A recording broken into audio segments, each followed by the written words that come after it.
Então, hoje podemos falar um pouquinho sobre os bastidores do CISO, né? O CISO é o Chief Information Security Officer, a qual é a pessoa que tem a responsabilidade de definir toda a estratégia corporativa com a visão de segurança. Então, muitas vezes, né, como nós vimos lá no primeiro slide, a gente comenta muito que o CISO é a pessoa que não dorme, né, no dia a dia dele, onde ele tem essa necessidade de garantir que tudo está sendo monitorado da forma correta, tudo está acontecendo da melhor forma, até porque hoje em dia os bandidos não dormem, né? Quando a gente olha de uma forma direta, hoje atacantes que estão aqui no Brasil, mesmo que eles possam dormir, mas outros países estão fazendo ataques ali muito direcionados, né? Por conta hoje do mercado nacional, que é um mercado que tem muitas empresas e no final do dia tem ainda um nível de maturidade muito baixo. Então a ideia foi mostrar um pouquinho sobre esse cenário.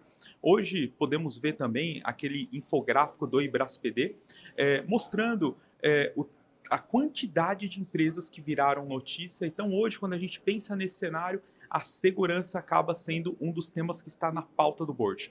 Hoje, pensamos ali no, por exemplo, o World Economic Forum, ele deixa o risco, cyber risco, né, como o quinto principal risco do mundo. Então a gente começa a ver qual é a relevância disso. E a grande responsabilidade desse profissional de segurança é estar atento a tudo isso que vem acontecendo e como que ele consegue, de uma forma muito clara, definir uma estratégia. Sabemos que não existe uma empresa que é 100% segura, mas no final do dia é possível fazer muitas estratégias para a gente minimizar esse risco e até mesmo a exposição. Uma coisa que eu falo muito, normalmente o bandido, né, quando está passando na frente da casa, se o muro está mais alto, ele vai no vizinho. Então, o grande ponto, né, como que nós, como profissionais, conseguimos manter ali com que o nosso no muro esteja alto, né, e tentar de alguma forma desmotivar esses atacantes. Então, eu vejo, né, que o grande ponto para a gente pensar nisso é entender a importância desse tipo de profissional e como que de fato o board está encarando. Muitas vezes o CISO, né, a gente fala que ele quis sentar junto com o board, hoje ele tem essa oportunidade, mas o quanto que de fato a empresa está conseguindo escutar e até mesmo puxando para o nosso lado do CISO, o quanto que o CISO está preparado para conseguir traduzir esses riscos tecnológicos de uma forma executiva, até para que esse profissional consiga ser muito diretivo e muito assertivo frente às necessidades, até porque investir em segurança é muito caro. Então, como que a gente consegue fazer isso de uma forma muito direta, entendendo esses riscos e muito direto ao ponto? O painel trouxe um diálogo entre a percepção jurídica sobre os efeitos decorrentes desse evento catastrófico no Rio Grande do Sul e a percepção dos agentes de mercado. Tanto no caso do Rodrigo, que fez uma bela palestra levando em conta as consequências que ele presenciou no gerenciamento do próprio sinistro, quanto a Silvana, sob a perspectiva de uma lógica de gerenciamento e planejamento e aferição daquelas consequências no âmbito das próprias seguradoras, a partir das comunicações de sinistro. E eu busquei trazer uma percepção a respeito da responsabilidade contratual e, sobretudo, daquelas situações em que essa responsabilidade é excluída diante da evidência de se tratar de um evento irresistível, cujos efeitos não poderiam ser impedidos, típicos de uma força maior. Olha, o evento de uma assim, a gente brinca que a gente gera um filho, porque a gente começa a pensar nesse evento praticamente um ano antes dele.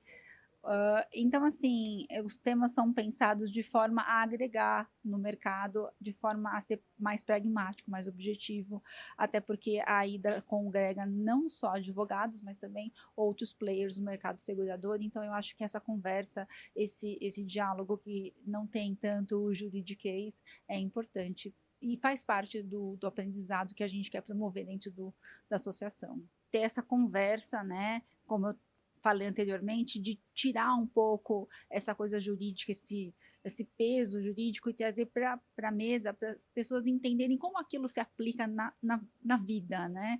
Porque quando você ouve só os advogados ou só pessoas muito técnicas falando, às vezes fica parecendo um mundo meio apartado. E aqui não, aqui a ideia é essa mesmo, é fazer esse diálogo de cliente com corretor. A gente teve aqui o nosso amigo do iFood, que, olha, eu não consigo contratar, e isso só vem a agregar tanto para a seguradora quanto para os corretores, de forma geral, na cadeia que envolve o seguro. Gratidão, primeiro, por ter a oportunidade, como eu disse no começo ali do meu painel, de poder devolver um pouquinho para a sociedade daquilo que a gente, na verdade, tem como ganha-pão, né? Mas a gente, através da associação, a gente devolve para a sociedade nosso conhecimento, a gente troca ideias e tudo de forma a fazer com que o mercado segurador realmente se desenvolva no Brasil. Acho que essa é a maior vitória para a gente em termos de grupo. Nós trouxemos uma visão da gestão de riscos multidisciplinar, porque é interessante que aqui nós conversamos com pessoas de conhecimento e linha de formação bastante heterogênea. E como que as pessoas conversam? Muitas vezes uma fala um termo que a outra não conhece. Então, casar tudo isso aí com a gestão de riscos. E aqui eu consegui fortalecer também, assistindo às apresentações, de pessoas também com formação diferente, com conhecimentos diferentes, e que têm o objetivo de resolver o mesmo problema. Então, nós entendemos que a visão da gestão de riscos, né, possibilita exatamente que pessoas com conhecimento e formação diferentes possam juntar e ter uma visão única. Fazer ações preventivas, porque senão ela vira uma gestão de incidentes. Então, realmente é sempre necessário. E muitas vezes, né, quando se tem uma equipe muito homogênea, o próprio processo, a avaliação, ela deixa alguns buracos que precisam ser preenchidos de alguma maneira. E esse é o desafio hoje. O Brasil está um pouco atrás no que se refere à regulamentação. Por outro lado, tem um volume muito grande de aplicações. E a inteligência artificial não é algo do futuro, é do presente. As coisas já estão acontecendo. Mesmo sem saber, todo mundo que usa celular usa um monte de aplicativo hoje integrados com inteligência artificial. A gente leva sempre muito aprendizado, né? No painel, nas discussões, aqui com os colegas e na jornada. O que a gente trouxe é justamente como uma startup pode gerenciar a inovação de um lado que você tem que sempre levar para o mercado e, ao mesmo tempo, as leis, a regulamentação que você tem que seguir de governança. Eu acho que é você absorver conhecimento, porque, de certa forma, a startup ela sempre fica com a cabeça de inovação e encantamento do cliente. Mas isso vai bem até o segundo, terceiro ano. A partir daí, você já não tem esse cartão livre de ser uma startup, você passa a ser uma empresa cada vez mais robusta e você tem que seguir, obviamente, as regras, a LGPD, COBIT, Sarbanes-Oxley e assim por diante. Esse é um tema super importante para a gente. A Cacau foi uma das primeiras startups da América Latina a ter um modelo de machine learning para melhorar o atendimento ao cliente, entregar atendimento robótico, automatizado. Mas a gente tem que observar isso com cuidado, ou seja, a gente não pode nem ofender os nossos usuários e os clientes e também proteger o dado e as regras que estão sendo impostas. Esse evento ele é muito significativo porque marca a entrada das mulheres na liderança da AIDA, né? A começar pela própria Maria Amélia, que é a presidente, mas também desse grupo que eu gosto muito e participo, que é o GNTRC, com a Mariana Menescal e a Daniela Benz, né?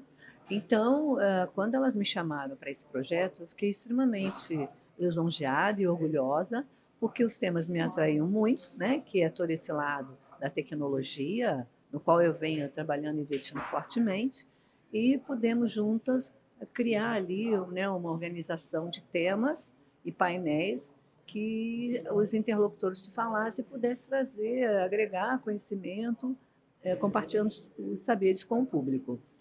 Bom, a ideia inicial foi da AIDA, eles fazem esse encontro anual, eu já mais ou menos que é o terceiro ano que participamos, né, a DGR enquanto apoiadora, a princípio muito mais como apoiadora, depois mais como organização também, colaborando com os painéis, os temas e palestrantes.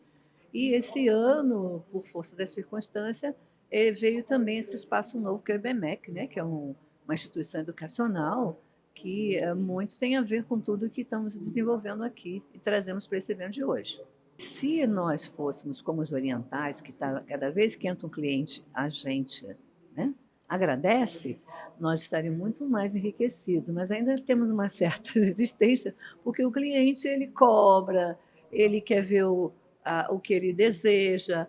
Hoje a gente trouxe esse exemplo aí no painel, foi tudo muito espontâneo E foi bom porque as três partes são também, tanto fornecedor quanto cliente, né? Esse que é o barato de todo.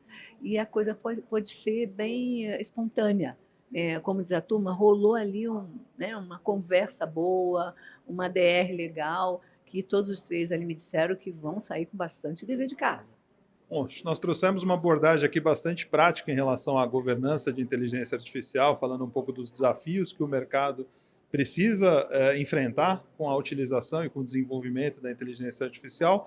Eu acho que leva como lição a questão da responsabilidade na aplicação, no desenvolvimento, na incorporação da inteligência artificial no dia a dia das empresas, principalmente as seguradoras, que são nosso público-alvo aqui hoje. O debate de começo é muito importante porque ele é enriquecedor, né? Ele traz a possibilidade do público refletir muitas coisas que estão presentes no nosso dia a dia e nós estamos fazendo ali rotineiramente, e não existe uma parada para reflexão de que talvez tenhamos que ter um cuidado de governança, um cuidado de segurança, um cuidado jurídico, um cuidado técnico ao redor da adoção de tecnologias de inteligência artificial. A gente esse ano resolveu inovar no encontro de responsabilidade civil. Nós transformamos o evento num dia único com 3 painéis e a gente foi pensando nos temas e a gente chegou nessa construção dos temas mais atuais que desafiaram a gente no último ano. Então a gente começou com o seguro de riscos cibernéticos. Seguimos com a inteligência artificial, que vai continuar aí nos rondando pelos próximos anos, acho que pelo resto da vida. E agora a gente está fechando com um painel do Rio Grande do Sul. E aí, sobre a questão da inteligência artificial, a gente quis chamar grandes nomes de mercado, pessoas que têm bastante conhecimento, para poder transmitir aqui para os nossos participantes do evento.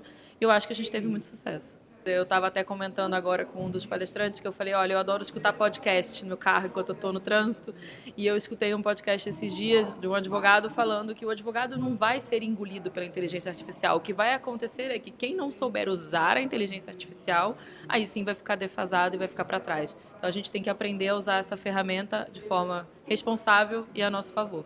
Eu acho super importante trazer um painel que trata de riscos cibernéticos, é um tema super em voga, emergente, né, no Brasil e no mundo. Então, eu tentei trazer um pouco da visão de seguradora, como a gente faz análise de risco, a importância da gestão e da política de dados dentro da empresa e como isso corrobora na contratação de seguros. Olha, eu levo muitos temas importantes, acho que foi bacana identificar mais riscos em que as empresas estão sujeitas. Vi isso no painel do meu colega, o Alex, o Thiago também comentou a respeito, né, das dificuldades na contratação, coisas que podem ser feitas, novos produtos e soluções que o mercado tem que trabalhar.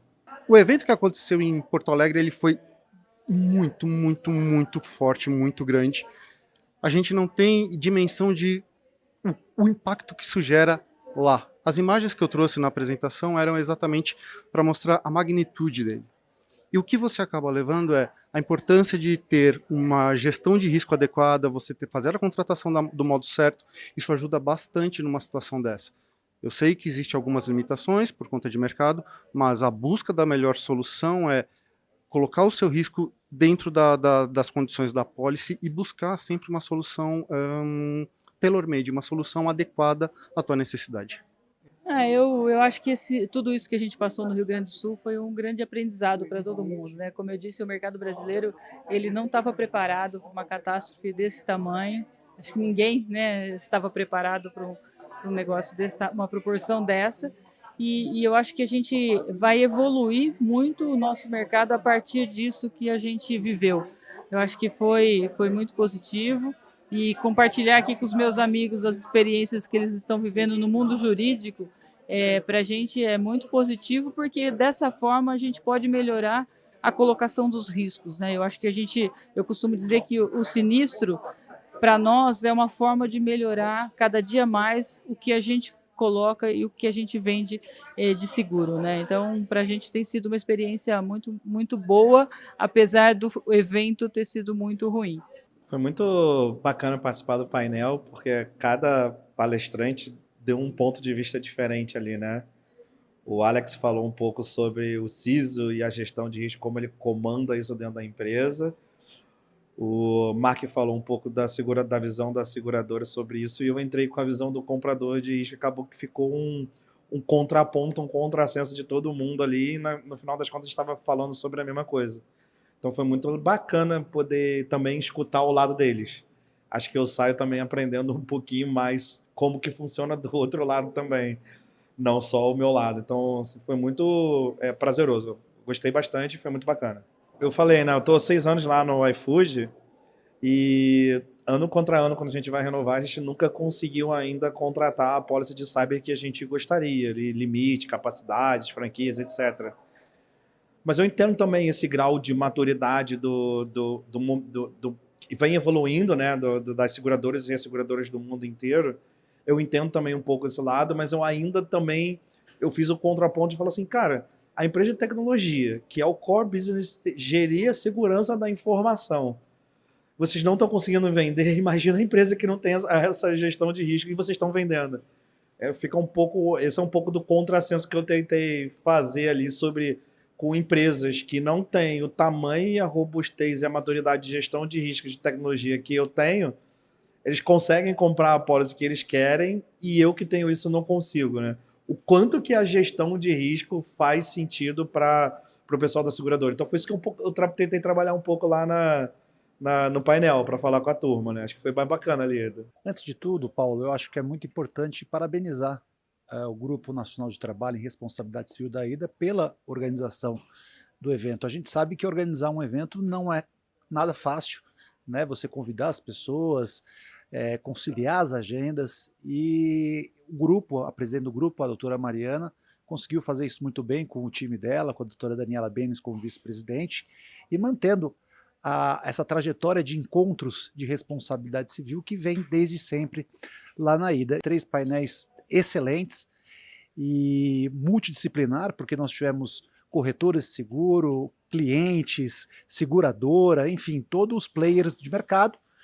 E o que é importante, porque dentro de um país que precisa difundir mais o seguro, trazer esse mecanismo de proteção, que tem um papel social importante, é fundamental que as pessoas saibam e tenham noção dos riscos que cada uma corre.